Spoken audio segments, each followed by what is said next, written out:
سیدنا عمر فاروق نے ایک فتویٰ ارشاد فرمایا، سنن ابی داؤد دے اندر صحیح سند دے نال واقعہ موجود ہے۔ امیر المومنین سیدنا عمر فاروق نے فرمایا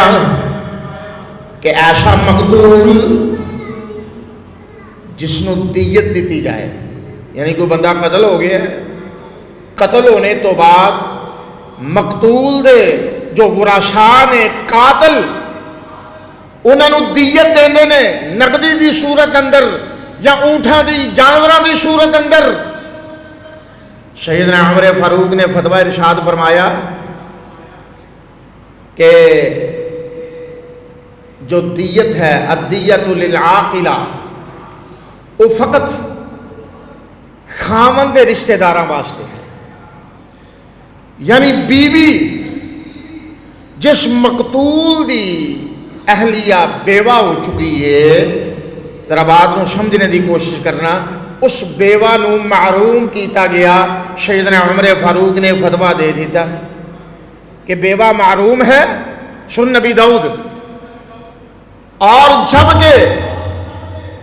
خامند جو ورثاء نے، خامند دا بھائی ہے، خامند دی بہنہ ہے، خامند دا والد ہے، خامند دی والدہ ہے، انہاں واسطے او دیت دا مال حلال ہے۔ ایک زعاق بن سفیان نامی شخص کھڑے ہو گئے، کہنے لگے عمر فاروق رضی اللہ تعالی عنہ، امیر المومنین تہاڈی شان اور عظمت اپنی جگہ بجا ہے، لیکن میں رسول اللہ دے دور کا ایک واقعہ سنانا چاہنا،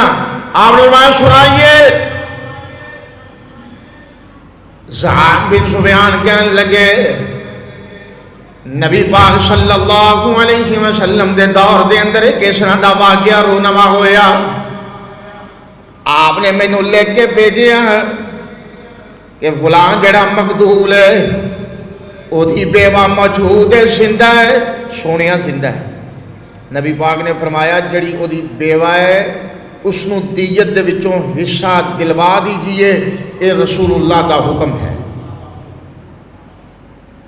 اس واسطے عمر فاروق تسی امیر المومنین ہو،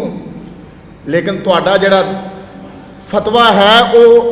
محمد الرسول اللہ دی حدیث نال ٹکرا رہا ہے، کی خیال ہے؟ تصدیق فرمائی کہ واقعتاً رسول اللہ دی حدیث ہے، کہنے لگے حدیث ہے، فرمایا میں اپنا موقف واپس لینا، فرجع عمر، سیدنا عمر فاروق نے حدیث سے رجوع کر کے فرمایا میری گل غلط ہے، محمد الرسول اللہ دی بات سچی ہے۔